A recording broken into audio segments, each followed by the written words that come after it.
Muy buenas tardes. Sí, mejor, gracias. Muy buenas tardes, un cordial saludo a todos los presentes.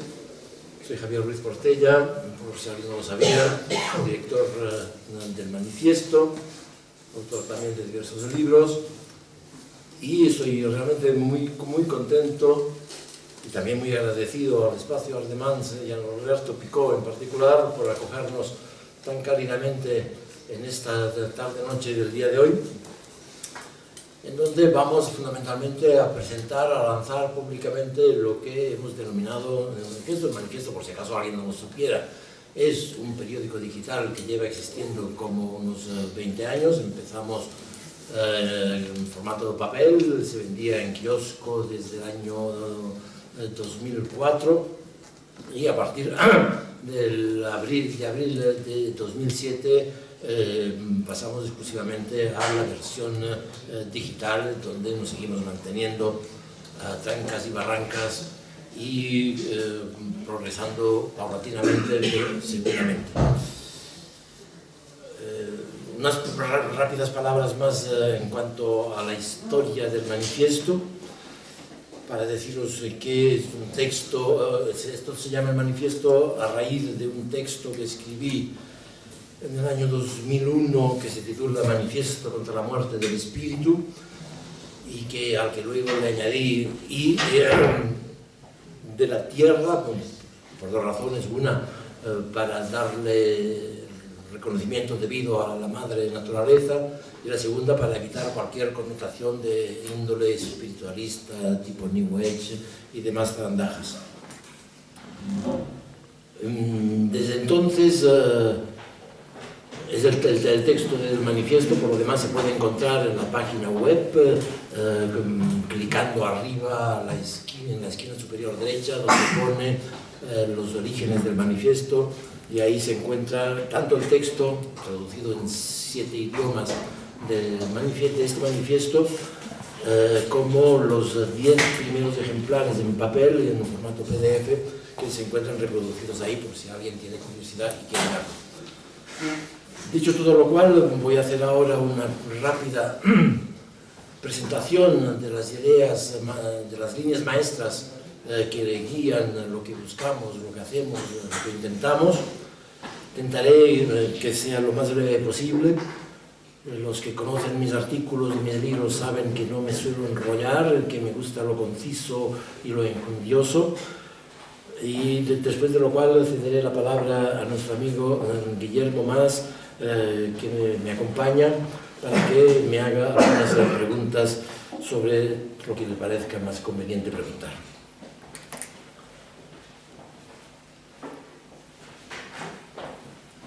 Si el texto inicial del manifiesto se llama Manifiesto contra la muerte del espíritu, significa que lo que nos embarga es un malestar, es una desazón profunda, una desazón y un malestar ¿ante qué? Ante las injusticias económicas que agobian al mundo. Pues en parte sí, desde luego. También en contra de esto estamos nosotros, en contra de esta disparidad brutal entre la inmensa riqueza de la oligarquía financiera que domina el mundo y la suerte del común de los mortales que somos todos los demás. Sin embargo, contrariamente a los planteamientos marxistas, consideramos que este no es el verdadero meollo de los problemas que agobian al mundo de hoy. Por graves que sean esas disparidades, la situación económica no constituye la hecatombe que en términos de civilización representa lo que llamamos muerte del espíritu, es decir, fundamentalmente degradación del sentido por el cual los hombres somos, vivimos y morimos en esta tierra. Y si las cuestiones económicas no constituyen el meollo de nuestra fundamental desazón, es por dos motivos. Primero, porque, a pesar de todo, el actual sistema capitalista del mundo, gracias fundamentalmente, todo hay que decirlo, a las facilidades que produce el reino de la técnica, no deja de dejar caer de la mesa del gran festín de la opulencia moderna una cantidad de migajas que los demás vamos más o menos recogiendo. De tal forma que la situación, por difícil que pueda ser en momentos determinados, sobre todo cuando se producen las crisis como las que estamos viendo actualmente, resulta relativamente soportable. Y la segunda razón por la que no consideramos que las cuestiones económicas sean el meollo de nuestros problemas es porque precisamente no somos materialistas, lo cual significa que no consideramos que sean las relaciones de producción lo que determina la forma, la configuración de ser de los hombres en el mundo. Es al revés como funcionan las cosas. Es la concepción del mundo, es decir, aquello que los hombres entienden por lo bueno, lo bello y lo verdadero, aquello sobre la base de lo cual se organiza el mundo en todos sus aspectos, tanto en sus aspectos espirituales como en sus dimensiones materiales. Es decir, que lo que nos determina, lo que nos hace ser, lo que nos da sentido, o nos quita el sentido, lo que nos sume, acaso, en el sinsentido, es la explicación de aquello por lo que estamos en el mundo.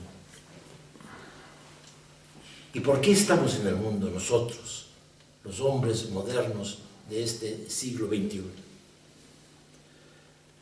Con otras palabras, ¿cuál es el sentido de nuestra vida? ¿Cuál es el destino que nos mueve? Pues por primera vez en la historia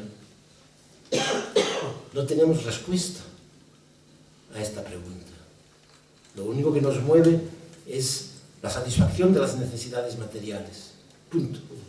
Todo lo demás queda en un vacío donde todo se deshilacha, donde nada adquiere la dimensión suficiente para movernos, para lanzarnos a proyectos de envergadura, para luchar por la grandeza, por la nobleza y por la belleza. Con otras palabras también, no hay respuesta al sino de la vida, sino que nos encontramos sumidos en lo que filosóficamente se denomina la indeterminación. Una indeterminación que se plasma en tres planos distintos. Es decir, aquello que hasta la modernidad, y más particularmente la posmodernidad que vivimos actualmente, aquello que ha dado siempre sentido a la vida y a la muerte de los hombres, se ha resumido en tres grandes puntos: la divinidad,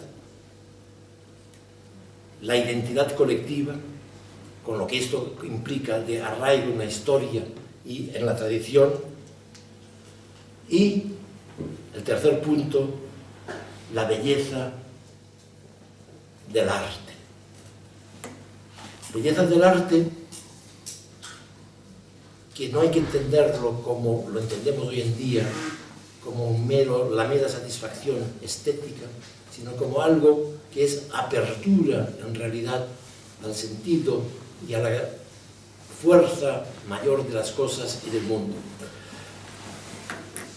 Cuando Nietzsche dice de los griegos que eran un pueblo de artistas, lo que nos está diciendo es esto precisamente, que para ellos el arte no era un simple goce estético, sino que era una fuerza dadora de sentido, una fuerza dadora de sentido que se plasmaba en las estatuas de los Praxíteles y compañía, en los templos de los dioses, en los textos literarios, pero que en realidad eran textos sagrados, o jugando una función de textos sagrados como eran fundamentalmente los textos de Homero en la Ilíada y la Odisea, a lo cual más adelante vinieron a sumarse todas las tragedias en torno a la representación de las cuales se encontraba reunido un pueblo de actores y no solamente de meros espectadores. Y son esos tres puntos, recuerdo, lo divino, la identidad colectiva e histórica y la belleza del arte, los que se han desvanecido entre nosotros. Y es este desvanecimiento, este vacío que se abre a nuestros pies, lo que es llenado por el nihilismo que caracteriza nuestros días. Es decir, como no hay nada, entonces todo vale. Y como todo vale, todo queda reducido a lo que constituye en últimas el capricho de cada uno de los individuos que intenta, como zombies, ir deambulando por esta tierra, buscando exclusivamente la satisfacción materialista de la existencia. Y ante esto os preguntaréis vosotros, ¿qué es lo que corresponde hacer? Lo que corresponde hacer es obviamente recuperar de algún modo, pero un modo nuevo, esos tres puntos perdidos. Recuperarlo de un modo nuevo significa no volver a ningún pasadismo, a ninguna recuperación retrógrada de lo que fue en otros tiempos. Primero porque no se puede, simple y llanamente. Es decir, no hay vuelta atrás. Una vez que una etapa histórica se ha franqueado, por más que los señores reaccionarios quisieran regresar a la misma, lo que fue in nihilo tempore, nadie lo va a conseguir. Y además porque la manera como era la vida en este mundo firme, seguro, establecido sobre valores que se pretendían absolutos, tampoco es algo que podamos nosotros hoy en día ni queramos asumir. Porque de lo que se trata de asumir es precisamente esta indeterminación fundamental que rige la existencia del mundo y del ser. O dicho en términos más sencillos, de lo que se trata de asumir es la libertad. Pero la libertad que no significa libertad para hacer lo que sea y como sea y de la forma que se quiera. Libertad que tiene que implicar necesariamente un orden, unos principios que se imponen a nosotros mismos, que se imponen por sí mismos y que nosotros, en parte al menos, no decidimos, ni determinamos, ni elegimos. Si habéis visto el artículo de hoy en el manifiesto, es un artículo en el que se denuncia las extravagancias del mundo woke, en donde parece que les ha dado particularmente por atacar la música clásica y más especialmente al pobre Beethoven, al cual no solamente denuncian por machista, elitista, blanco, etc., sino que, algo que descubrí recientemente, ha habido, y esto es más grave aún, grandes, importantes directores musicales, como el mismo venezolano Dudamel, que intentan adaptarlo a la música moderna, dando versiones de la Novena Sinfonía, adaptadas mediante jazz y mediante rap inclusive, o traduciendo los versos de Schiller de la Oda de la Alegría en el idioma del lugar donde se represente la novena sinfonía, así sea en lenguas indígenas como el zulú, lo cual es evidentemente la aberración de las aberraciones. Pero a lo que iba no era tanto a esto, que es un elemento anecdótico más de los desvaríos y de las locuras del mundo LGTBIQ, etcétera, etcétera,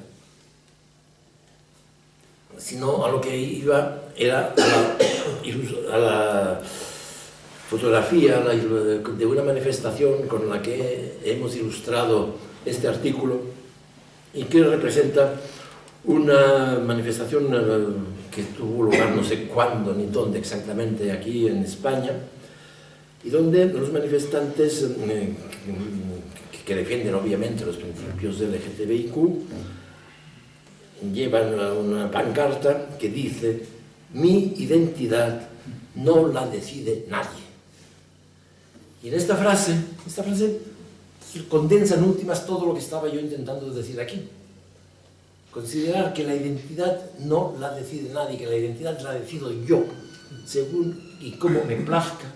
Este es en últimas el principio final, la base, el fundamento de todo lo que representa la ideología de género y demás aberraciones.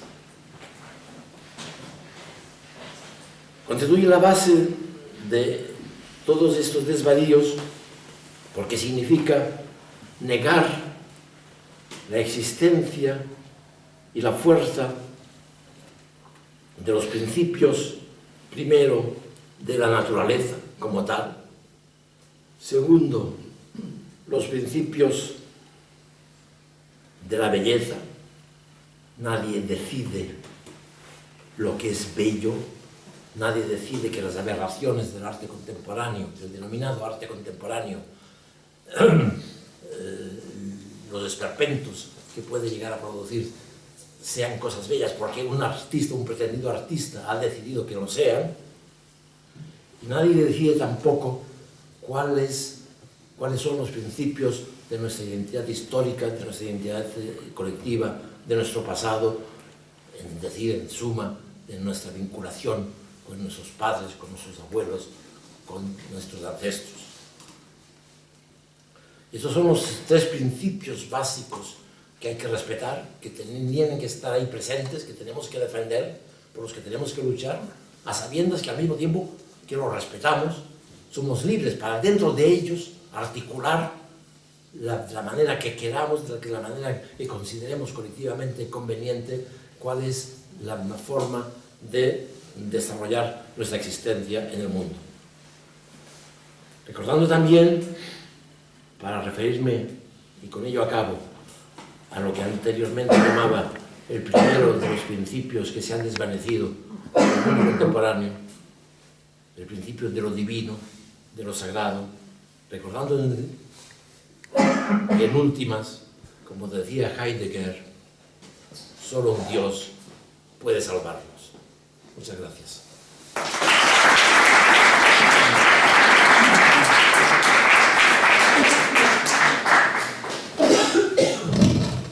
Bueno, lo primero, agradecer a la librería del Espacio Ardemanes que nos haya acogido esta tarde aquí.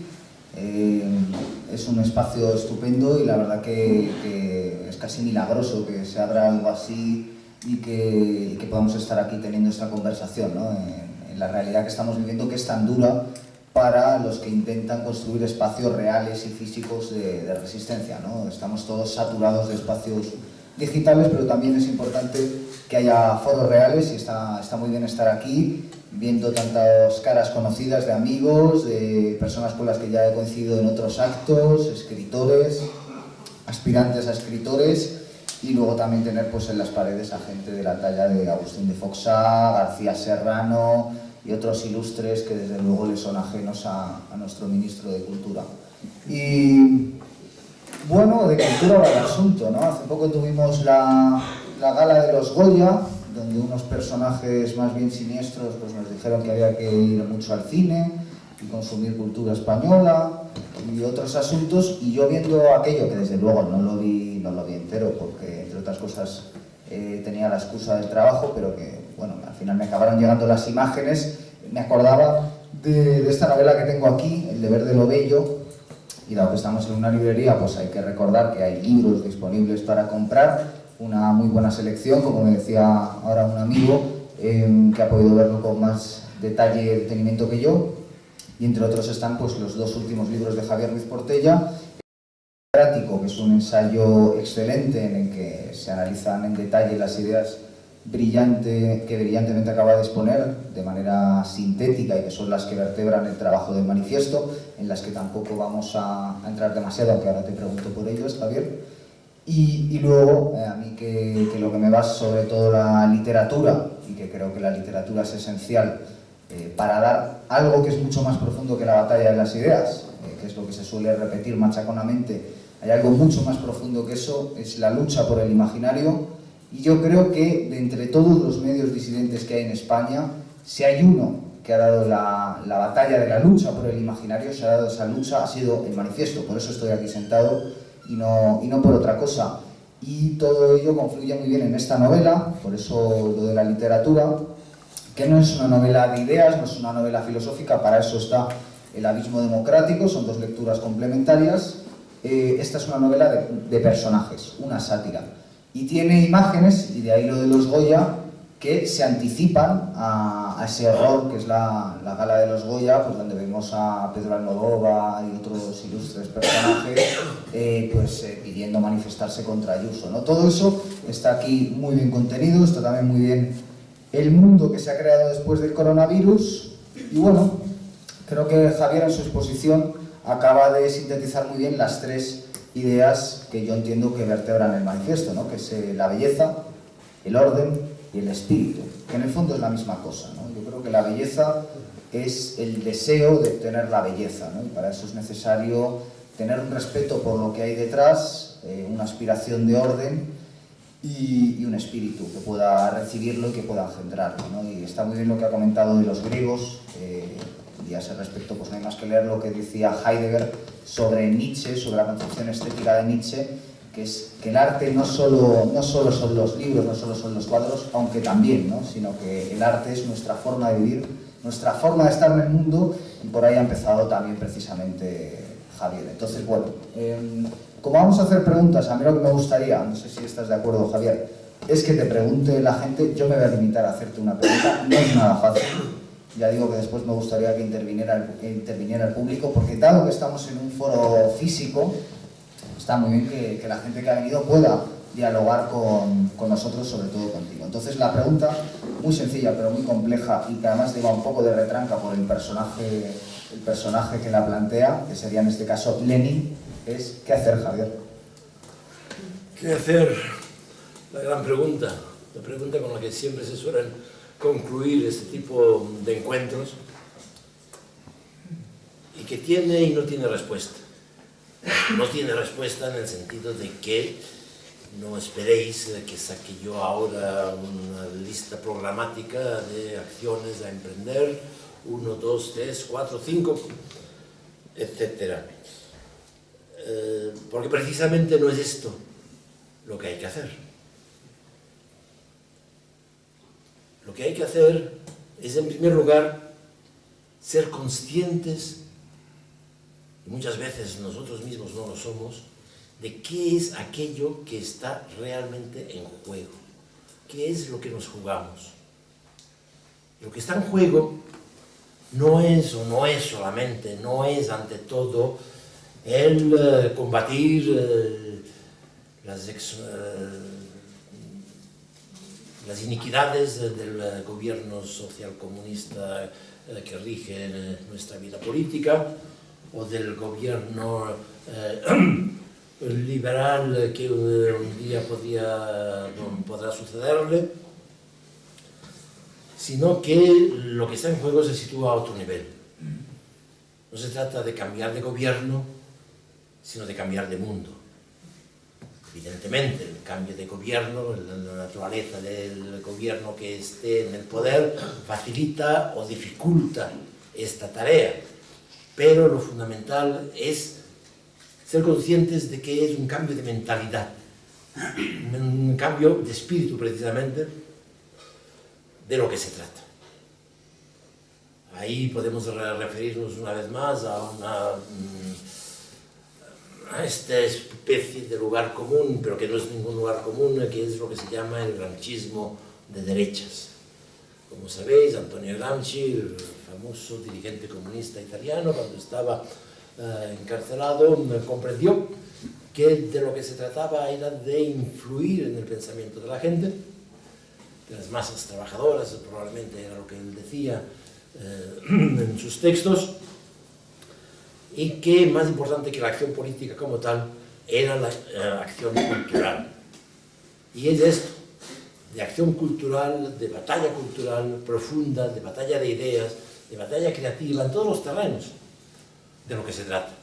Cuando digo en todos los terrenos quiero decir que nuestro problema no es solamente de elaborar críticas del mundo contemporáneo, no es solo intentar elaborar alternativas político-sociales de cómo tendrían que ser configuradas las cosas, sino que lo que nos falta son creadores artísticos, fundamentalmente también. Lo que nos falta son cineastas, lo que nos faltan son músicos, lo que nos faltan son dramaturgos, que dentro de la sensibilidad que es la nuestra, la sensibilidad alternativa, contracultural, contra el mundo de lo políticamente correcto, plasmen la forma en que todo esto toma sentido y se expresa artísticamente. Es en últimas lo que he intentado con mi novela. Con mi novela lo que he intentado es salirme del discurso puramente teórico para plasmar en unas vivencias de toda una serie de personajes lo que es la alternativa, lo que podía ser, por un lado, que de manera muy sardónica, demoler todas las locuras del mundo de la ideología de género, y por otra parte plantear lo que es también la segunda parte de esta novela, que que se titula Amores y desamores en tiempos de la peste, es decir, del COVID. Es decir, toda la cuestión de toda la vida de la literatura, que es en últimas la cuestión del amor. Con todo eso lo que quiero decir es que estamos en una encrucijada extraordinariamente importante, una encrucijada histórica en la que se ha puesto todo de patas arriba, en que no sabemos a dónde vamos, no sabemos lo que puede salir de ahí, puede salir lo peor, y si las cosas siguieran en muchos de los rumbos por los que están yendo actualmente, efectivamente caeríamos en lo peor, como puede salir lo mejor. Una de las ideas fuerza que desarrollo muchas veces es de hablar de la doble cara de la modernidad. La modernidad en nuestra época no es solamente esta cosa nihilista que tanto nos acecha, es también una época de un bienestar material y de unos progresos sanitarios absolutamente inconmensurables y que nos resultan tanto más dolorosos cuanto que precisamente no se corresponde, este progreso o este bienestar material se da de patadas con el malestar espiritual que nos acucia y que nos acecha. Entonces hay que saber todo esto, hay que saber que cambiar el mundo, cambiar las bases fundamentales de la sensibilidad, los resortes últimos que nos mueven, no es imaginario, como tú decías hace un momento. En esta lucha por el imaginario, esto no es una cuestión que vaya a llevar ni semanas, ni meses, ni años. Una cuestión que incluso puede llevar siglos, como llevó siglos, y para mí estamos en una encrucijada parecida. Salir del mundo antiguo para pasar al mundo que marcó el cristianismo. Ahora no voy a entrar en hacer ningún juicio al respecto, me limito a constatar el hecho. Como llevó siglos pasar de la Edad Media al Renacimiento y a la época y a la Edad Moderna, y como llevó siglos, o como llevó décadas como mínimo, dentro de la modernidad naciente, pasar para bien y para mal a lo que representó la Ilustración y la instauración, el derrocamiento del orden jerárquico aristócrata para pasar al reino de la burguesía y del liberalismo. Y por lo tanto hay que saberlo, saber que probablemente ninguno de nosotros, quizá los jovencitos como Guillermo, a lo mejor tengan más suerte, pero la mayoría de nosotros no vamos a ver el mundo que ansiamos. Pero no por ello hay que seguir batallando, no por ello hay que seguir cumpliendo el deber, sabiendo que al menos tenemos la conciencia tranquila de haber hecho lo que correspondía hacer. Bueno, sería muy interesante hablar de cómo nace el manifiesto, las ideas que lo vertebran, porque es contar una historia que está por hacer, porque estaría muy interesante que alguien hiciera la historia de las ideas disidentes en la España democrática. Pero por no entrar en eso, sino dar pie al público, no sé qué te parece, Javier, que nos plantea alguna pregunta, porque dado que esto está hasta arriba y yo conozco a varias personas y sé que son bastante interesantes, pues para seguir diciendo yo tonterías creo que es mejor que ellos pregunten cosas inteligentes, así que... Por supuesto que sí. Un rapidísimo paréntesis para decir que casualmente hay alguien en Barcelona que está haciendo una tesis doctoral sobre el tema este del surgimiento del manifiesto y de la disidencia en España. Por favor. Bueno, dado que me toca mi juego, voy a hacer un pequeño comentario para ver si está de acuerdo con él. Estoy un poco... Una pequeña reflexión para ver si está de acuerdo, porque yo creo que es clave en todo lo que estamos hablando.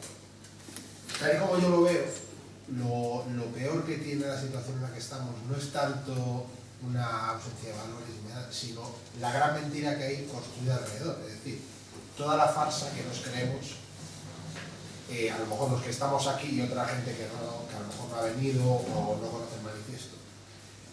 La mayor mentira de todo esto es que nos han hecho creer que estamos solos, cuando realmente es una gran impostura que va de arriba abajo. Es decir, todo nace en el foro de Davos, en donde queramos, que obliga a los gobiernos a hacer X cosas.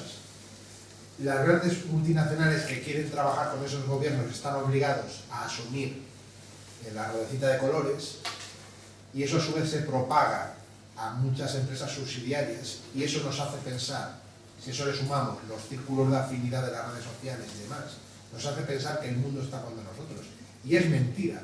La mayor parte de la gente, incluso que dirige esas empresas, no está a favor de eso. Lo que pasa es que tiene que comulgar con ruedas de molino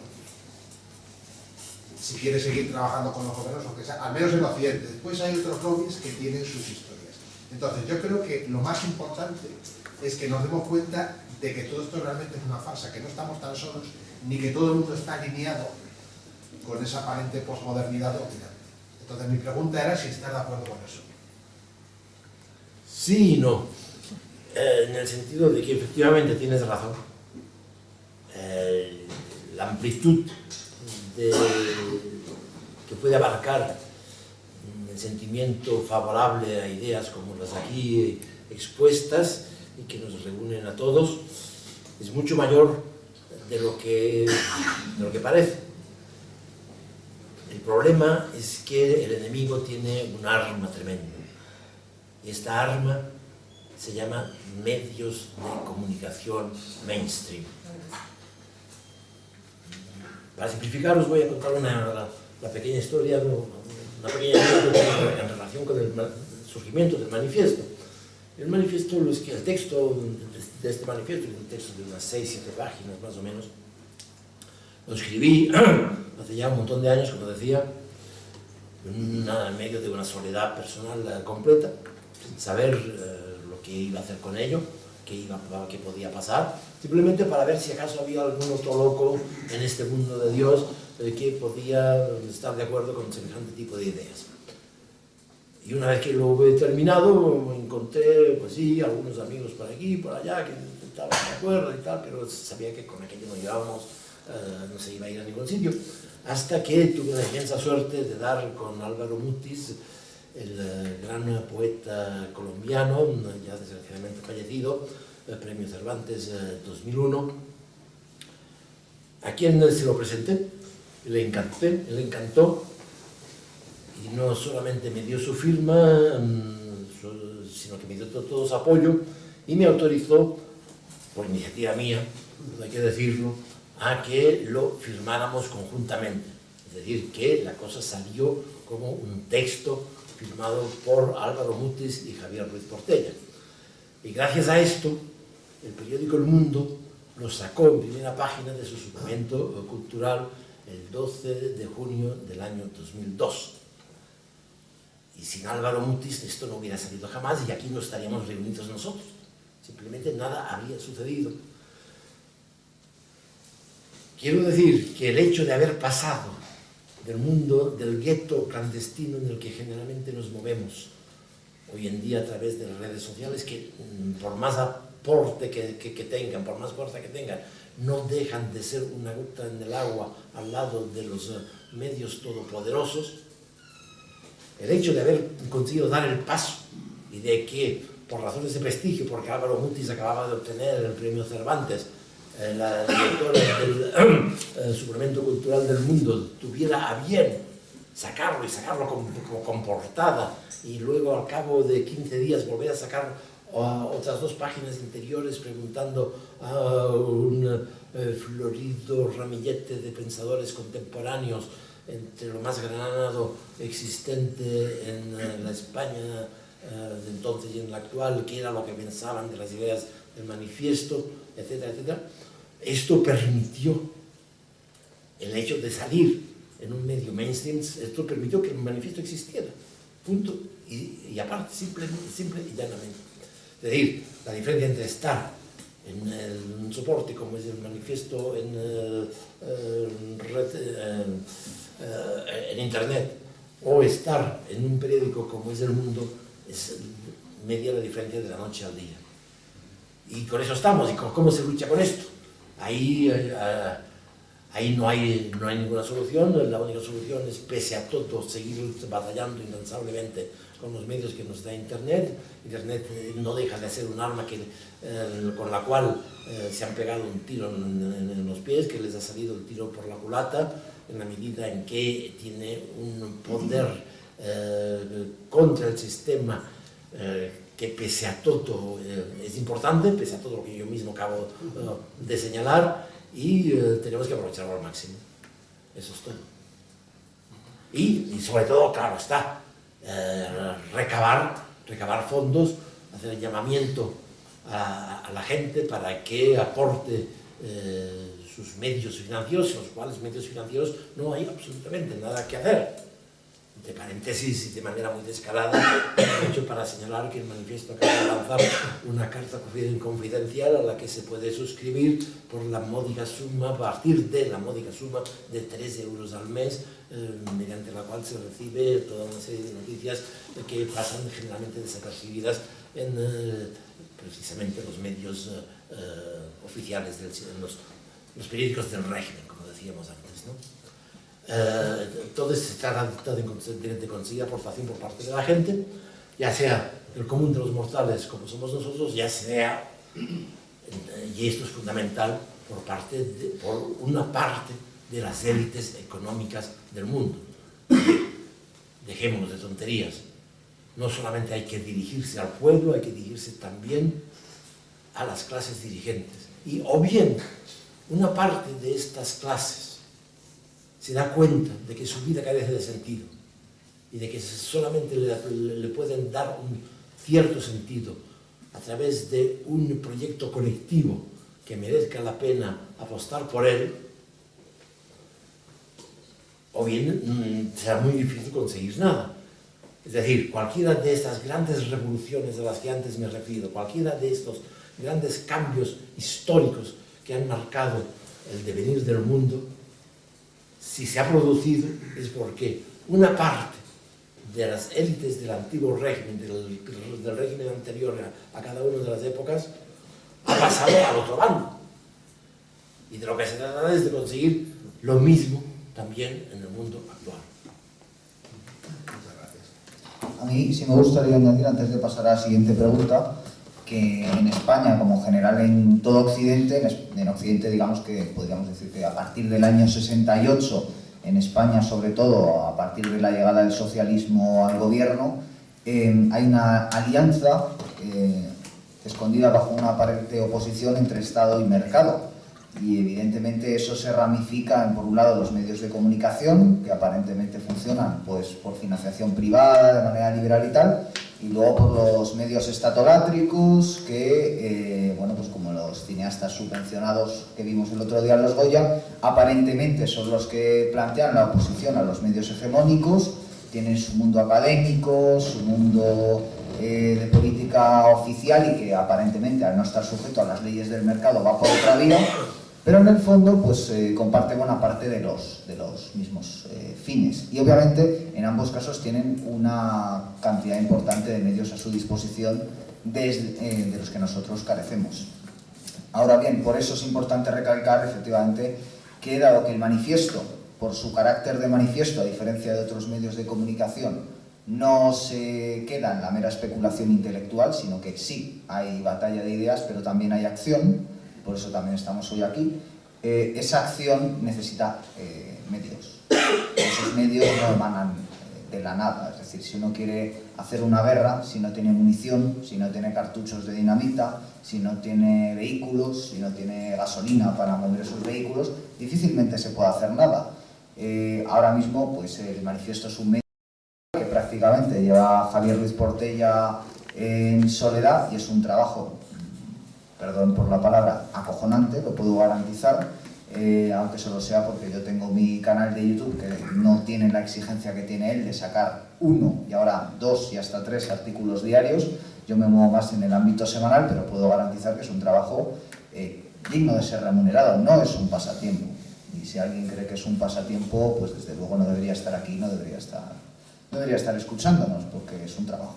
Entonces, ese trabajo ya no solo merece ser remunerado por su calidad, sino que merece ser remunerado porque necesitamos medios. Es decir, si realmente se cree en esto, si no estamos aquí sencillamente porque tenemos unas opiniones, porque discutimos con nuestros familiares, que resulta que es que están abducidos por el grupo Prisa, si resulta que no solo es porque es que nos molesta aunque un compañero de trabajo diga estupideces sobre la ideología de género, que nos molesta que a nuestros hijos les den clases pues sobre nuevas sexualidades y demás, si realmente nos lo tomamos en serio y no solo es una queja, y ahí también Javier ha sido desde hace muchos años un vanguardista en ese sentido, ¿no? Hablando de los mecachistas, estos que se quejan, ay, me cachis esto, me cachis lo otro. Bueno, ¿y usted qué hace? No hace nada. Entonces, para hacer cosas realmente, y por eso, ¿qué hacer? Para hacer cosas hacen falta medios. Entonces, no es una petición gratuita y no es una propuesta hecha al azar, es una propuesta hecha en un momento crítico para la sociedad española, en un momento crítico para el mundo contemporáneo y en un momento crítico también para las personas que están en el ámbito de la disidencia. Es decir, o se apoya ahora o la tenue luz que hay en el firmamento se va a apagar. Y ya cuando estemos a oscuras lo lamentaremos, pero será demasiado tarde. Y ya solo por terminar de añadir que también hay en este mundillo todo un ámbito reaccionario con ideas antediluvianas y queriendo volver a pasados irrecuperables, y otro que para mí es aún peor, que es el conservadurismo. Ahí decía muy bien el marqués de Tamarón, ¿no? Que son conservaduros, estos sí, y vienen de ámbitos poderosos en la sociedad española, ¿no? Que no quiero citar. Pues esta gente lo que hace es querer poner palos a las ruedas a un proceso que, como ha dicho Javier, es mucho mayor, ¿no? No basta con cambiar al partido que está en el gobierno, de lo que se trata es esperar o incluso impulsar que toda la sociedad española y la sociedad occidental se pegue la hostia, que suceda el cataclismo y después reconstruir, porque ya el estado de podredumbre es tal que no se puede hacer otra cosa. Entonces, bueno, quería sencillamente añadir esto. No sé si hay alguna pregunta más. Antes de darle la palabra, que quería añadir un rapidísimo apunte para señalar que en este sentido, en el sentido del aporte y del esfuerzo financiero, existe desgraciadamente una diferencia considerable entre los esfuerzos de la gente de izquierdas y de la gente de derechas. Y no es precisamente en el sentido favorable lo que nos caracteriza a nosotros. ¿Ya no funciona?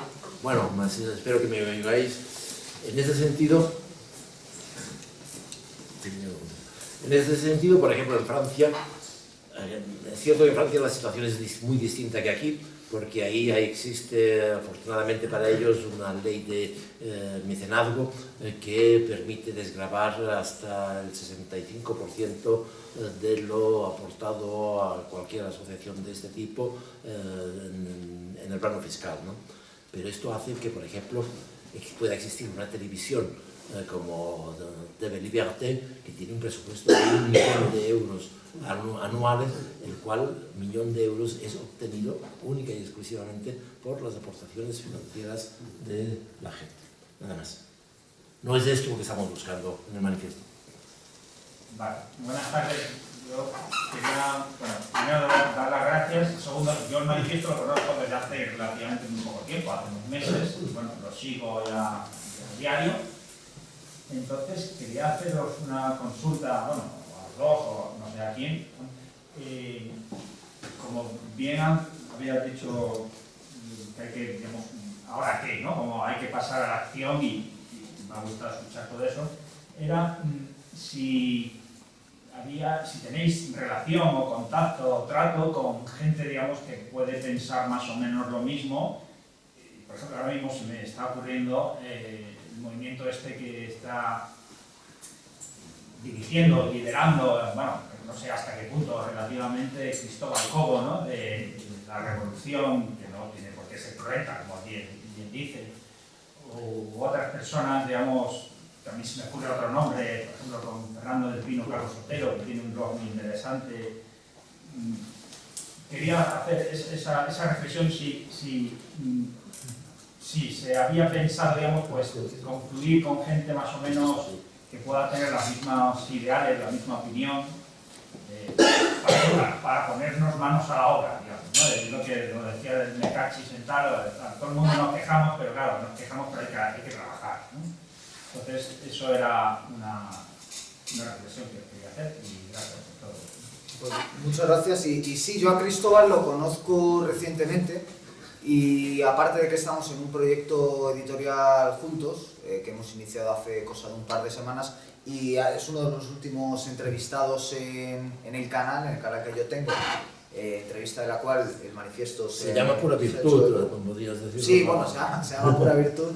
Y se ha hecho eco al manifiesto de esa entrevista a Cristóbal. Entonces estamos generando un caldo de ideas, incluyo el manifiesto, por supuesto, para ese futuro después de que llegue el cataclismo, que yo creo que ha de llegar antes o después. Puede ser 40 años, que son términos históricos no es nada, puede ser 4 años, tal y como están las cosas. Entonces es importante tener ese caldo de ideas y aquí pues tenemos un montón de libros valen para ello, ¿no? En las estanterías, quiero decir, de la librería, pero también hay una saturación de ideas, ¿no? A veces uno ya no sabe qué hacer con tanto libro, con tanta entrevista, con tanto podcast y con tanta charla, ¿no? Y dice, bueno, ¿y esto a dónde llega, no? Realmente lo que hay que hacer es vivir en consecuencia de ello, ¿no? Vivir emboscado, precisamente, como podría decir alguien que está entre el público y que ha escrito hace poco un libro con ese título hablando de Junger, ¿no? ¿Y cómo se vive emboscado? Pues esa es la cuestión, ¿no? Y de eso ha hablado precisamente antes Javier, ¿no? Y por eso es tan importante. Y ese yo creo que es el gran distintivo del manifiesto con respecto a otros periódicos que están enzarzados en polémicas de Twitter, que son interesantes, en debates sobre libros que salen, que son interesantes, entrevistas a autores, que son interesantes, pero se suele saltar ese paso. Yo creo que también en buena medida, y esto va a ser muy polémico, pero sé que Javier está de acuerdo conmigo, en buena medida por la obsesión con acabar en la iglesia, ¿no? Parece que con ser católico ya todo está arreglado, ¿no? Además cierto tipo de catolicismo burgués que a unos cuantos reaccionarios como León Blois o el propio Junger les horrorizaba, ¿no? Evidentemente hay otros tipos de catolicismo y no voy a entrar en eso. Pero a veces parece que con ir a misa los domingos la parte personal ya está cubierta y a mí eso me parece una mentira. Yo creo que es una cuestión mucho más compleja, evidentemente. desde el respeto y sabiendo que por supuesto se puede, cada uno tiene sus creencias y espíritu, precisamente lo que tiene de positivo es que es una palabra muy amplia y no quiere dejar fuera al catolicismo, que es una parte importante de lo que ha sido Europa, de lo que es Occidente, pero precisamente es en la acción, no es tanto en la confesionalidad, en las creencias, en las fe personales, sino en la acción donde encarna esa parte más práctica, ¿no?, que tiene vivir contra todo lo que ha estado denunciando Javier en su intervención. ¿Más preguntas? Para completar lo que estabas diciendo, te diré que estoy totalmente de acuerdo tanto con la intervención que usted ha efectuado como con lo que tú decías, y señalar que se trata obviamente de aunar todos los esfuerzos, incluso iría más allá, no solamente de la gente con la que realmente existe una identidad casi total de objetivos finales, sino inclusive con gente con la que en parte al menos podemos ser adversarios. Y en ese sentido, por ejemplo, hay una parte de la izquierda, los denominados rojipardos, estoy pensando más particularmente en gente como los de la editorial El Viejo Topo, con los que uno puede y debe discrepar en determinados tiempos, en determinadas cuestiones. Yo mismo he señalado inicialmente, hablando de mi no materialismo, por donde van los tiros de la discrepancia, pero por todo lo demás podemos perfectamente aunar esfuerzos y trabajar en la medida de lo posible juntos, en cualquier caso. Y he llegado incluso a publicar, a reproducir en el manifiesto algún artículo de esta gente, y he lanzado a alguien como Gersinge algún llamamiento a colaborar en el manifiesto si así lo deseaba. He recibido la callada por respuesta, pero bueno, la cosa es muy sencilla. Ahí estamos, nosotros, nuestras ideas son claras, nos vamos a cambiar de las mismas. Si alguien quiere acercarse y está dispuesto a dialogar con el manifiesto en respeto mutuo, pues por nosotros bienvenido siempre será. Sí, precisamente el otro día estuve, por añadir, en casa de Cristóbal, comiendo con él, y me acuerdo que decía que lo importante es ser hombres de Dios, él decía, ¿no?, Cristóbal. Y claro, más allá de lo que uno entienda por Dios, que es una cuestión interesante, ¿no?, yo creo que lo importante es efectivamente la acción. O sea, él se refería a que más allá de la confesionalidad de cada uno, todos trabajemos por ese Dios, ¿no?, por decirlo de alguna forma, que todos nos unamos bajo unos principios comunes. Y yo creo que efectivamente ahí puede entrar tanto el materialista extremo que tome algunos valores sociales del cristianismo, como el neopagano, como el católico, como el evangelista. Es decir, lo importante es que tenemos un enemigo común. Y si olvidamos que tenemos un enemigo común y en la propia trinchera, que es bastante estrecha y bastante falta de medios, nos ponemos a discutir por los colores de la ventana antes de haber construido la casa, los colores, perdón, de las cortinas antes de haber construido la casa, me gusta más el rosa, a mí me gusta más el azul, a mí me gusta más el gris. Estamos con esas cuestiones en vez de con, bueno, habrá que hacer una casa, ¿no? Lo único que vamos a conseguir es dispararnos en el pie y seguir como estamos, que es un estado bastante crítico y bastante lamentable en la disidencia en España. Es decir, yo como una persona joven me encantaría estar muy ilusionado y lleno de proyectos, en parte lo estoy, por eso estamos aquí, pero por otro lado no puedo estar más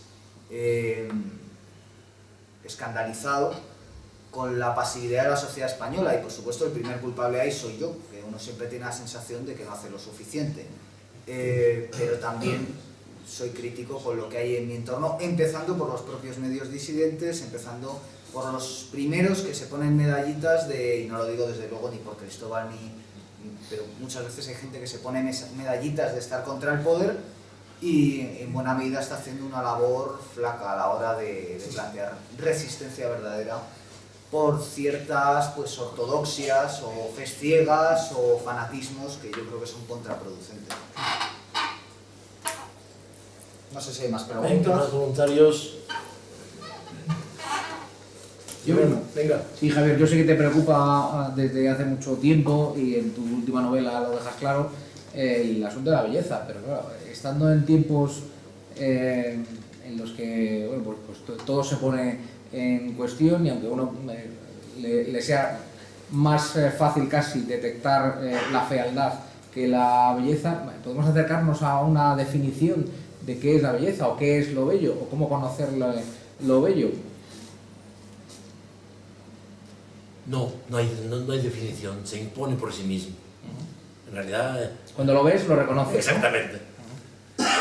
Y si hay que intentar explicarlo, como muchos defensores del mal denominado arte contemporáneo pretenden, pues mal asunto. Significa que no es bello. Así de sencillo.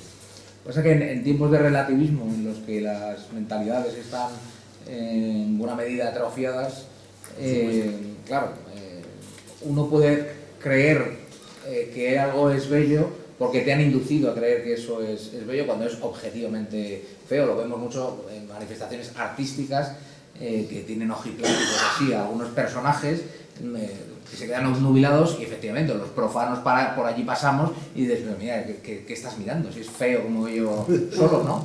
Y entonces, claro, insisto, pues en estos tiempos en los que hay mentalidades y sensibilidades atrofiadas, claro, reivindicar lo bello, corre uno el riesgo de que, claro, cada uno pretenda identificar lo bello con algo que realmente no lo es.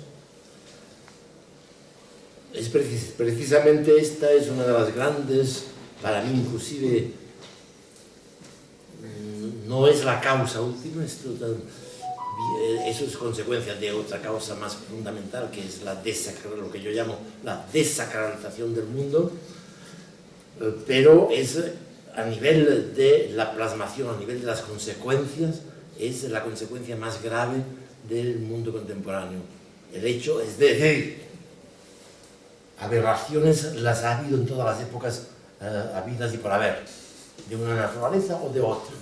Pero lo que nunca había existido es que a lo feo se le considerara bello. Es exactamente la cosa del mundo orwelliano de 1984, del Gran Hermano, del Ministerio de la Verdad, que se dedica a propalar la mentira, el Ministerio de la Guerra, que en realidad que es denominado Ministerio de la Paz, etc. Es exactamente esto lo que pasa. Y esta impostura de las élites del denominado arte contemporáneo, con todos sus intereses monetarios, pero que van más allá de lo monetario, porque van más allá de lo monetario, pese a que es indudablemente un factor importante, pintarrajear unos garabatos se pintarrajean infinitamente más, con mayor rapidez que cualquier pintura figurativa. Lo que yo siempre digo para rebatir este razonamiento que lo remite todo sobre la base del materialismo económico precisamente, es que en cualquier otra época, en Grecia, en el Renacimiento italiano o en el Barroco, se hubiera presentado cualquiera con los garabatos actuales diciendo que aquello es arte y lo hubieran encerrado en un manicomio, lo hubieran despeñado por un barranco, simple y llanamente. Es decir, tampoco es un problema de gusto o de mal gusto, sino es un problema de sensibilidad.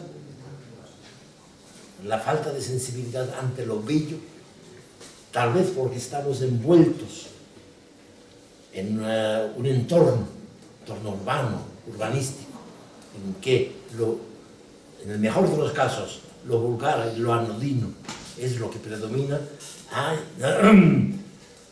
oxidado nuestros resortes para valorar lo bello, cuando al mismo tiempo, por otra parte, por el contrario, desde estas son las paradojas de nuestro mundo, nunca se había dedicado un culto parecido a lo bello en forma del arte del pasado, guardado, conservado, venerado en los museos.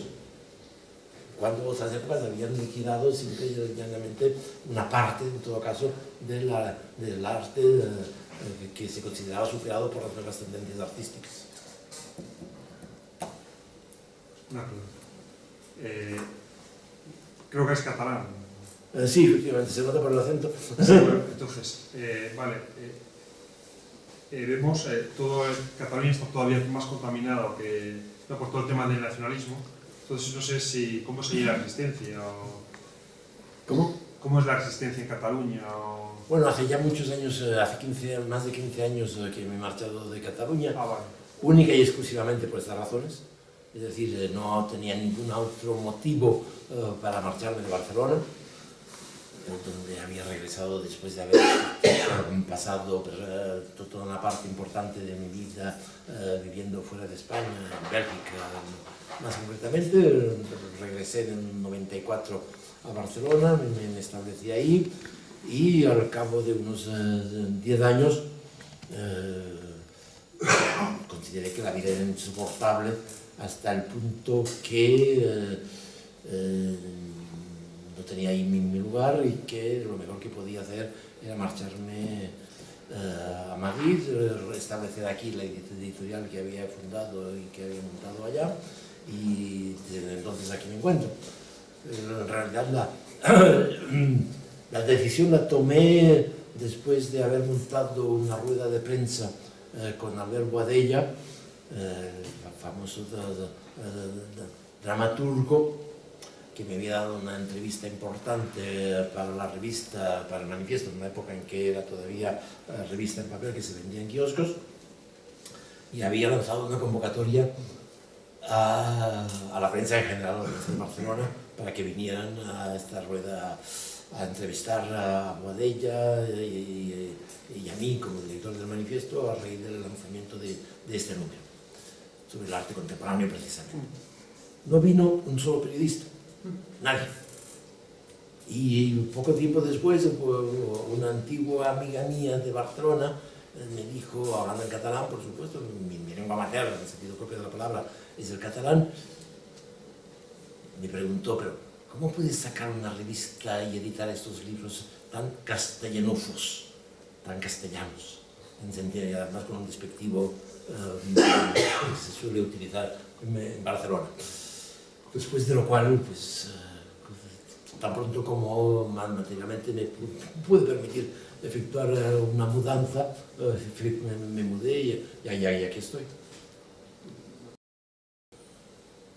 ¿Y resistencia como tal por lo de Tabarnia, que hubo, todo eso? Lo de Tabarnia pues me parece muy simpático, pero nada más que simpático, es decir, todas mis simpatías van hacia el movimiento de resistencia antiseparatista. El Manifiesto ha adoptado en todo momento una postura absolutamente combativa al respecto. Cuando estaba en Barcelona participaba en el movimiento denominado Convivencia Cívica Catalana, y con todo, admiro profundamente a los que se han quedado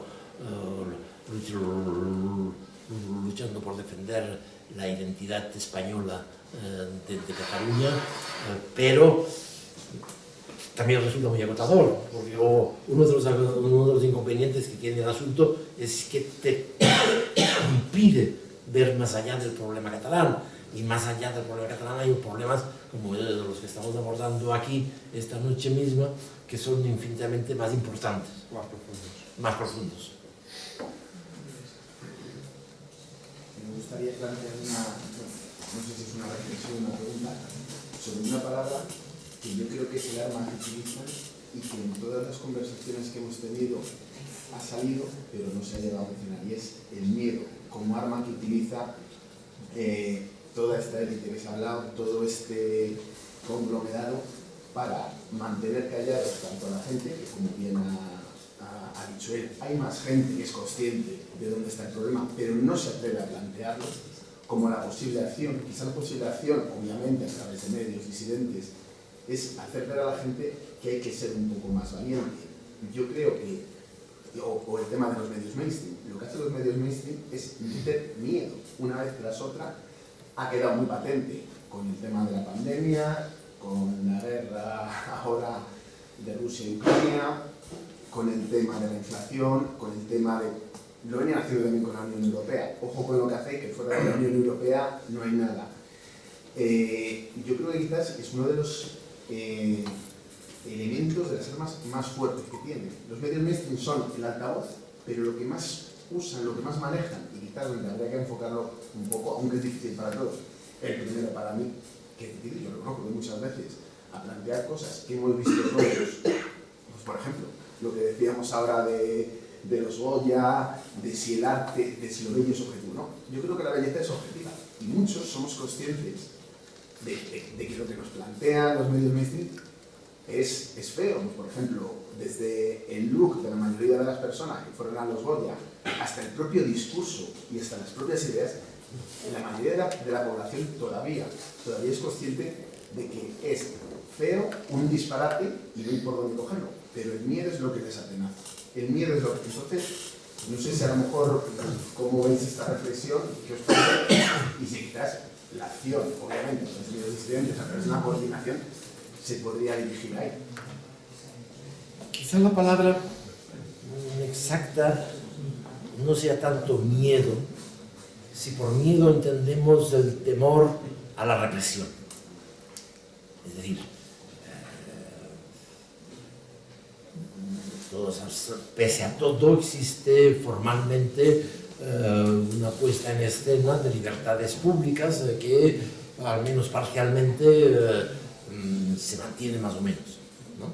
Entonces, todos sabemos que por lo que estamos aquí pensando y por lo que estamos diciendo no nos pueden imputar o no nos pueden jurídicamente hacer nada. Por donde existe, sin embargo, el miedo, ese sí, por miedo entendemos lo que yo llamaría más bien la indolencia, la pereza, la displicencia, el miedo a no ser políticamente correctos, eso sí, miedo a no estar en la línea de lo que está considerado socialmente como lo bueno y lo justo. Ahí sí. Y precisamente demostrarles, hacerles valer que están equivocados, de que lo bueno, lo justo y lo bello no es esto, sino exactamente todo lo contrario, ahí está toda nuestra labor. Yo diría que el miedo tiene una cura muy fácil, ¿no? Sobre todo en este aspecto, que es la voluntad de querer dejar de tener miedo. Y esa voluntad habitualmente es llamada libertad. Es decir, yo diría que la libertad es el deseo de ser libre, ¿no? De la misma forma que yo diría que la belleza, volviendo un poco al tema de antes, es el deseo de encontrar la belleza. Es decir, esa paradoja de algo que no acabas de darle una definición cerrada, perfecta, como un objeto, puede encarnar en objetos, en fines concretos, pero nunca se agota con ese fin concreto, ¿no? Lo consigues y aún así se escapa, ¿no?, de las manos. Entonces, yo creo que el problema es que a muchas personas les falta la voluntad de querer ser libres, les falta la voluntad de querer encontrar la belleza. Y por esa razón hay muchos que se quedan a medio camino, es decir, ¿por qué? Porque es un camino complicado, ¿no? Muchas veces hay gente que tiene la vida ya hecha cuando se da cuenta de que lo que les han estado vendiendo durante mucho tiempo es mentira. Y es más difícil ese proceso, romper ahí con toda una vida que ya está construida, que cuando a lo mejor tú muy joven ya te has dado cuenta de estos asuntos, ¿no? Y aunque te falta la inexperiencia vital que a otras personas les sobra, sí que es más fácil pues ir haciendo el camino por donde tú creas que ya tener que reconstruir todo lo que has vivido, ¿no? Me parece que esa opción es más difícil, es en la que se encuentra buena parte de la sociedad española, que se ha dado cuenta en buena medida por sentido común y en buena medida también porque han madurado y han visto lo que es la vida, ¿no? Y que las cosas no son tan bonitas, las ideas estas tan bonitas que venden, igualdad, sostenibilidad, cosas que suenan muy bien y que además vienen con colorines y lo dicen personas muy sonrientes, ¿no? No es tan bonito cuando lo quieres llevar a la práctica, de hecho se parece bastante al infierno.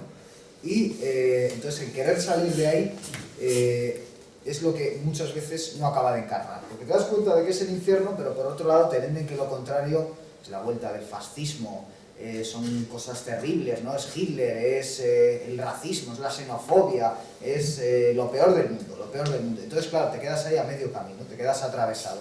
Y a mí esa es la situación que me parece más dolorosa, ¿no?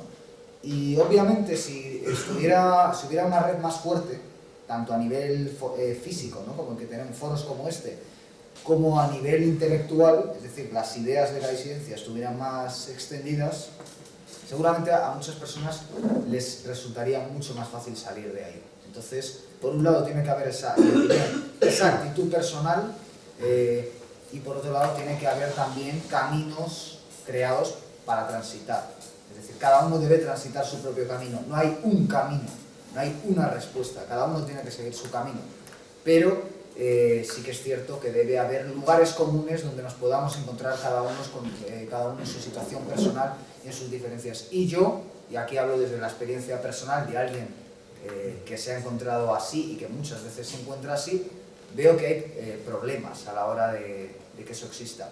Precisamente que haya espacios como el espacio Ardemans, donde estamos hoy, físico, y espacios como el manifiesto digital, escrito, intelectual, hace que eso sea posible, pero necesitamos refortalecerlo, porque tal y como están ahora las cosas, yo creo que todos lo podemos constatar, los que estamos aquí, es muy difícil cambiar esa situación, ¿no? Creo que hay otra pregunta. No puede ser que la mayor parte de la sociedad tenga un enfoque tan frívolo de conceptos como los que estamos tratando, que en el fondo no les importe la deformación del sentido de lo bello, que no sea tanto un miedo, tanto un condicionamiento, aunque existe también, sino que sea más que sencillamente no les importe y formen parte del juego. La respuesta es sí. Categóricamente. Por supuesto que la frivolidad, la superficialidad es otra expresión de todo eso de lo que estamos hablando aquí. Y una de las características fundamentales de nuestro querido pueblo es en este sentido que cuando uno se afirma como populista, pues está muy bien, pero uno tiene que saber que las cosas son así. Pues una de las características a día de hoy es esta frivolidad que en su tiempo es azuzada, mantenida, fomentada por las élites intelectuales y dirigentes a las que les van de pedillas, ni que decir tiene. Sí. Y eso es lo que se ha de combatir, por supuesto. Yo diría que además en la estética, y eso lo ha comentado muy bien Norberto, es el kitsch, ¿no? Por ejemplo, uno de los últimos cineastas galardonados, ¿no? Podríamos decir que en los últimos Goya salía Almodóvar como el gran consolidado, y ya había por ahí, ya más atrevido aún, con un vestido de mujer, Eduardo Casanova, ¿no? Que viene como pisándole el camino de yo voy detrás de ti, yo quiero también mis premios y mis cositas, mis subvenciones. Había uno vestido de mujer. Había uno un tipo que ha hecho una película llamada La Piedad, donde coge pues imágenes icónicas del arte y las profana, las subvierte, ¿no? De la manera más les encanta profanar y estúpida. Entonces este hombre, ¿qué está haciendo? El kitsch, ¿no? Y eso lo veo muy bien Kundera, o sea, lo que acabas de describir es la insoportable brevedad del ser. Y eso es exactamente lo contrario al Dasein, que es lo que Heidegger, siguiendo a Nietzsche, plantea como la forma de estar en el mundo, que es precisamente con lo que empezaba Javier, el sentido de la vida al que nos debemos enfrentar cada uno en nuestro plano personal y también en el plano colectivo, ¿no? Precisamente yo el último artículo que he sacado en el manifiesto es hablando de la obra de Philip Roth, que es un escritor excepcional, amigo de Kundera, precisamente, que era un escritor de tragedias. Y el espíritu antitrágico es una de las características de esta nueva estética y de este nuevo sentido de la vida que se nos quiere vender, ¿no? Y eso no te lo enseña nada como una obra literaria, ¿no? Por eso también el deber de lo bello, ¿no? De lo que viene a decir esta novela también es eso, ¿no? El deber de lo bello y si no la muerte, y sobre todo a las élites, porque si las élites fallan a la hora de imponer de manera jerárquica y ordenada una concepción de lo bello y sobre todo de imponer un deber, las masas por sí mismas no van a ser capaces de encontrarlo. ¿Qué nos están imponiendo las élites? Y de nuevo me remito también a este libro, lo kitsch. ¿Qué es lo que encontramos en las masas? Desorientación, ofuscación, fealdad, que todo realmente tiene su lógica. A propósito del deber de lo bello, y enseguida vuelvo a dar la palabra, el título de la novela viene de una sentencia que escribe una novelista francesa que se llama Muriel Barbery en su novela La elegancia del erizo, y que uno de los personajes de la niña pronuncia en un momento determinado, y esa sentencia reza así: a los ricos les corresponde el deber de lo bello, y si no, deben morir. Así de claro y de categórico y de sencillo. Sí, quería ¿Puedo volver a...? Sí, que sí. Estaba pensando en la intervención anterior, cuando hablaba de este tiempo, digamos, de tránsito que puede ser años o decenios o siglos incluso. Quería hacer la consulta. ¿Piensan que una guerra a nivel planetario, mundial, aceleraría todo ese proceso? Y también, ¿qué opinan, digamos, del poder purificador de la guerra o del dolor, ¿no? O sea, personal o colectivo, ¿no? Tremenda cuestión. En cualquier caso, lo que está claro es que hubo una guerra, la última, que cambió profundamente el destino y el sentido del mundo. Es decir, si el mundo es tal como es hoy, es porque hubo la Segunda Guerra Mundial, ya anteriormente la Primera, por supuesto, con todo lo que representó desde destrucción de Europa, y a partir de ahí se fraguaron muchas cosas, entre ellas la famosa Reductio ad Hitlerum, en la que, según la cual, no sé si conocen lo de la Reductio ad Hitlerum, fue un discípulo judío precisamente de Heidegger, emigrado a Estados Unidos, un filósofo importante, quien lo sacó, en el sentido de que se considera que que todo es reducible a Hitler, y que Hitler es el gran espantapájaros, el nazismo es el gran espantapájaros que permite socavar cualquier iniciativa que vaya en el sentido opuesto al orden actual. Entonces invocas la tradición histórica, el arraigo, la identidad, la heroicidad, la nobleza, e inmediatamente te consideran que es hitleriano o nazi. Había otra pregunta, si no me equivoco, por ahí. Y Raúl creo que había levantado la mano. Y ahora. Sí, retomando muchas de las cosas que se han dicho aquí, me parece que el manifiesto tiene ahora, está en un momento que se ha abierto una ventana de oportunidad como no se había abierto en muchos años. Por mi experiencia, por lo menos, cuando empezamos con el tema de la pandemia y todo lo que ha venido después, hubo aparte del miedo que has comentado, a mí la sensación que me daba más bien de una especie, no sé cómo definirlo, pero se podría denominar mejor embrujamiento. Es decir, la gente estaba en un estado de irrealidad, aceptando todas las medidas que se le imponían, saliendo a aplaudir a los balcones a las 8 de la tarde, y aceptando cosas que en unas circunstancias normales, ni desde el punto de vista intelectual, ni desde el punto de vista de la disciplina, digamos, o de lo que el poder puede ordenar, hubieran sido aceptadas. Y sin embargo, pues aceptadas. Estábamos viviendo un experimento social como pocas veces en la historia se ha vivido.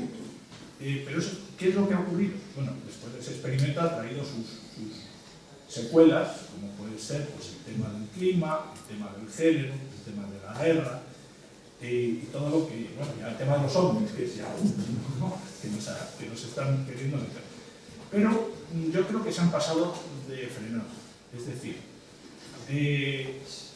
la gente, por lo menos algunas personas, se han dado cuenta de que había algo que chirriaba, pero es algo por lo que habían vivido toda la vida. Pero eran como los prisioneros de la caverna de Platón, que están entre sombras, pero no ven la realidad. Y de repente han empezado a mirar, diciendo, anda, pero sí, Si resulta que el sol está allí y lo que estamos viendo nosotros no es lo real.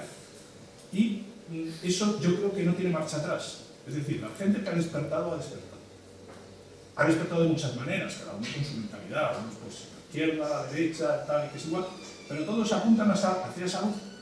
Y una vez producido eso, tiene relación pues, con lo que hemos dicho, con todas estas iniciativas, como el Cristóbal Cobo, como lo vuestro, como lo de muchas otras personas, que confluyen, pero no por un acuerdo explícito, que se hayan reunido un día para decir vamos a juntarnos, no, es que sus intereses y su consciencia apunta hacia una dirección.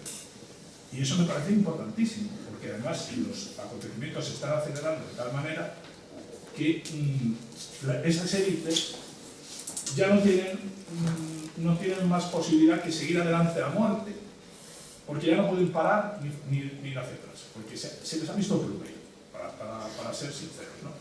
Entonces, bueno, pues yo creo que vivimos en momentos apasionantes, pero que también son unos momentos apocalípticos desde mi punto de vista.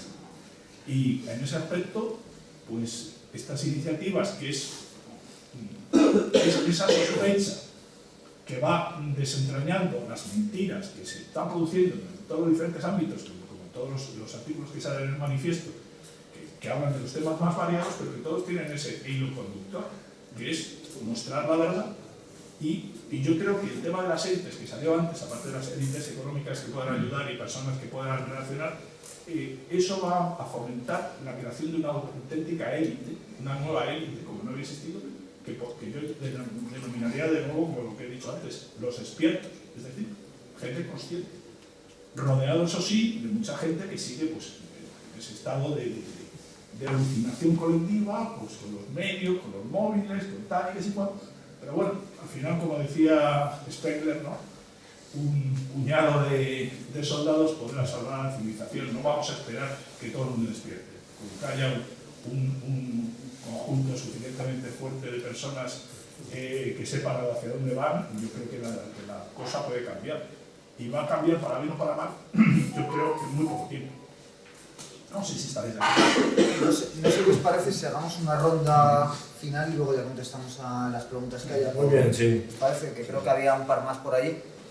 Y vamos cerrando. Y vamos cerrando, sí, si os parece. Yo una pregunta para los dos, para Javier y para Guillermo, muy rápida. Habéis hablado habéis nombrado a nombres como Heidegger, Nietzsche, Junger, Spengler ahora mismo, y estamos rodeados de muchos personajes ilustres, Fusa, de Jiménez Caballero, de García Serrano. A una persona joven, ¿qué nombres, qué filósofos, pensadores, escritores, hay muchos, ya lo sé, pero podríais recomendarles para ir formándose una mentalidad, una forma de estar en el mundo disidente y confrontar el mundo en el que vivimos? Algunos nombres muy señalados y que influyen seguramente han influido en el manifiesto. Sí, a los dos. Si quieres la apuntamos y seguimos con la ronda y luego respondemos. Yo lo primero que darles las gracias. Todavía estoy un poco bloqueado porque no me imaginaba que iba a poder estar hoy aquí, aunque sea tarde. Y yo para mí, las personas que están aquí, para mí sois como mis amigos, porque he tenido una mala racha y he tenido que estar enfermo en casa. Y sois tanto Javier como Guillermo, Ramo del Calabozo, Norberto, os habéis convertido en mis amigos, en ese amigo imaginario que me habéis tenido que aguantar alguna chapa, seguro que os habéis soltado a través de YouTube.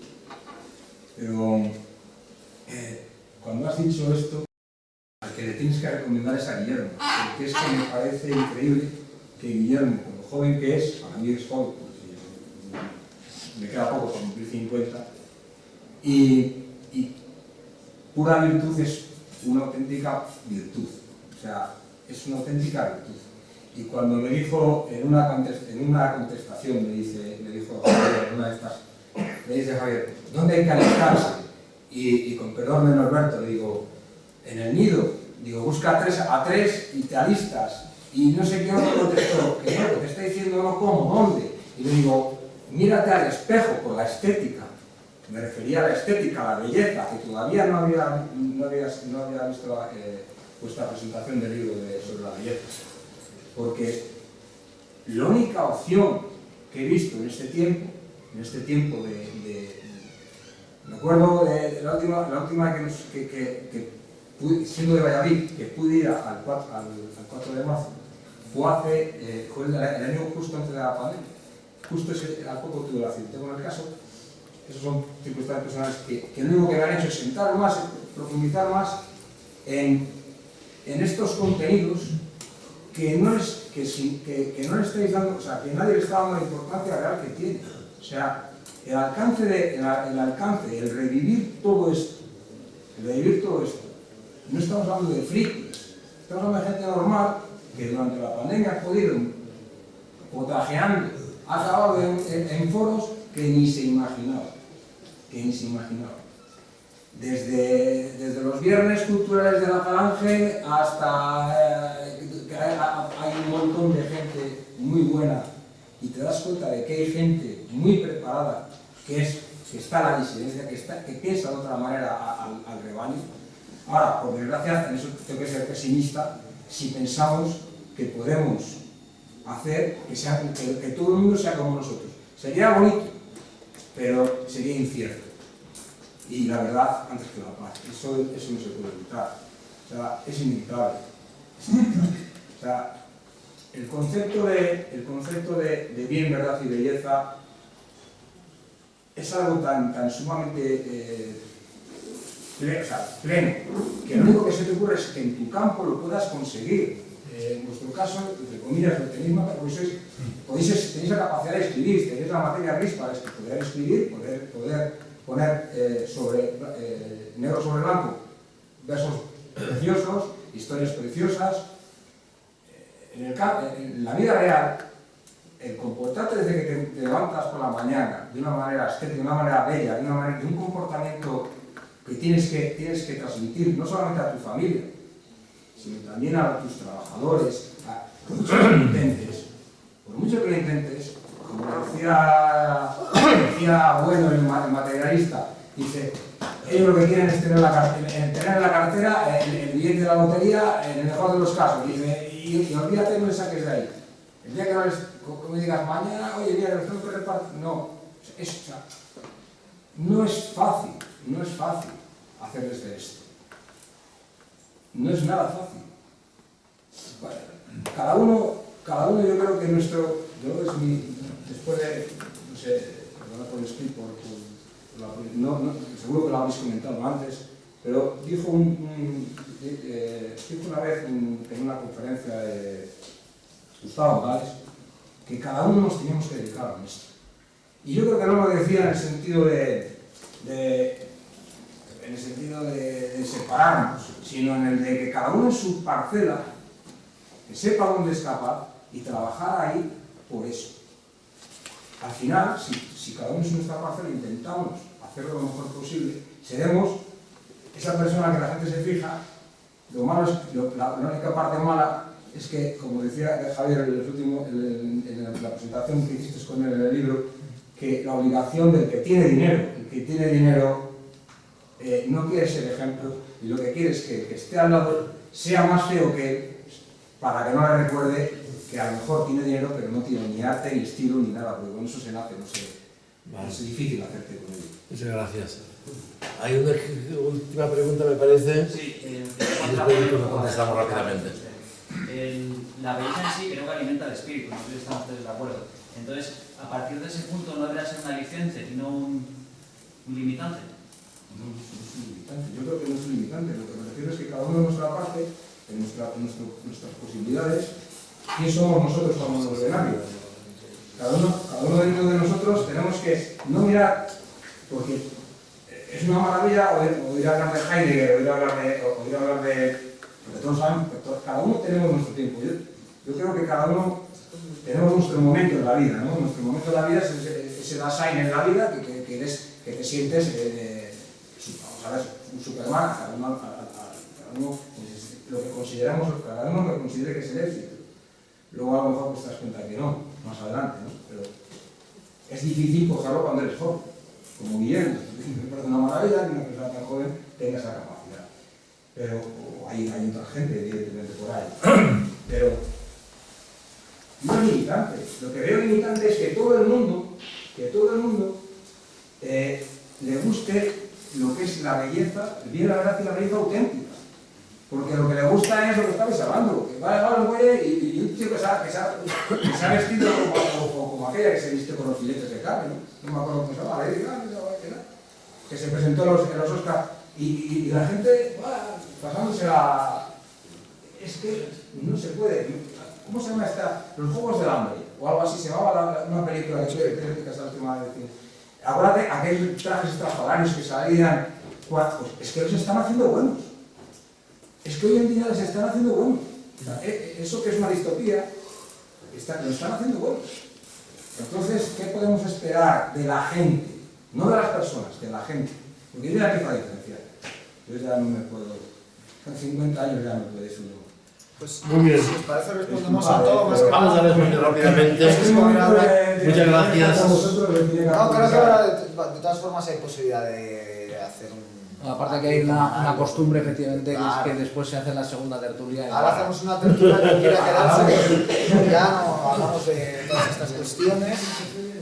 Y si quieres responder rápidamente... Rápidamente, para contestar a lo que Jaime preguntaba de qué autores recomendar a los jóvenes, pues no es por llevar agua a mis molinos, pero no puedo decir más que no puedo referirme más que a los autores de la nueva derecha francesa. Pensarían en gentes como Alain de Benoit, Dominique Venner, François Bousquet, y hay otros que están saliendo. Hay uno nuevo interesante que igual lo publico yo un día de estos, Julien Rochely. En Italia alguien como Diego Fusao también me parece alguien válido, con ciertas discrepancias que podemos tener. Y en el panorama anglosajón, la verdad es que no conozco suficientemente para dar mi opinión. A lo que se decía por ahí sobre que la gente está reaccionando, aunque sea de manera alarmada, y que fenómenos como el de la pandemia han representado una sacudida fuerte. Estoy totalmente de acuerdo con ello. Y quisiera señalar que en este contexto una de las características que se ha visto clarísimamente con la reacción de la gente ante la pandemia es que los rasgos del hombre moderno son fundamentalmente del hombre blandengue, como diría el Fari, ¿no? Es decir, precisamente cuestión relacionada también con la larga ausencia de guerras que existe en nuestra experiencia vivencial, y a lo cual también alguien hacía alusión preguntando qué pasa con la guerra. Sí, probablemente las cosas han llegado hasta un tal punto de degeneración que, como dice alguien que es un colaborador asiduo del manifiesto y cuyo apodo empieza por ese, pues aquí lo único que nos puede salvar puede ser una profunda guerra. Yo, por responder brevemente, bueno, voy a responder a las mismas dos cuestiones. Pólemos, ¿no? Ya desde Heráclito, el pólemos es el origen de todas las cosas, y pues para hablar de la guerra podríamos hacer una conferencia de 2 horas y media, más que interesante, porque es la esencia de todo. La guerra empieza por la guerra interna, la guerra con uno mismo. La yihad es ante todo yihad interna, y lo otro son piraos y cobardes. Eso por un lado. Y por otro lado, libros, miles, ¿no? El canon, Homero, Cervantes, pero por ser un poquito más original, 2 que me encantan: Martin Eden, de Jack London, y Viaje al fin de la noche, de Louis Ferdinand Céline. Me parecen 2 obras maestras literarias. Todo lo que sé del mundo, y me lo ha ido enseñando la breve experiencia, está ahí, pues son esos 2 libros de los que he tenido además la suerte de poder publicar sendos artículos en el manifiesto. Dicho esto, creo que podemos poner fin diciendo que también tenemos los libros de Javier, que está aquí por si queréis que os los firme, los tenemos ahí, y que muchas gracias al Espacio Ardemans y también a todos los que habéis venido, nos seguís desde redes sociales, pero bueno, especialmente a los que habéis venido, que en fin, habéis estado aquí un buen rato escuchándonos, un día entre semana, la tarde y habiendo fútbol, así que gracias.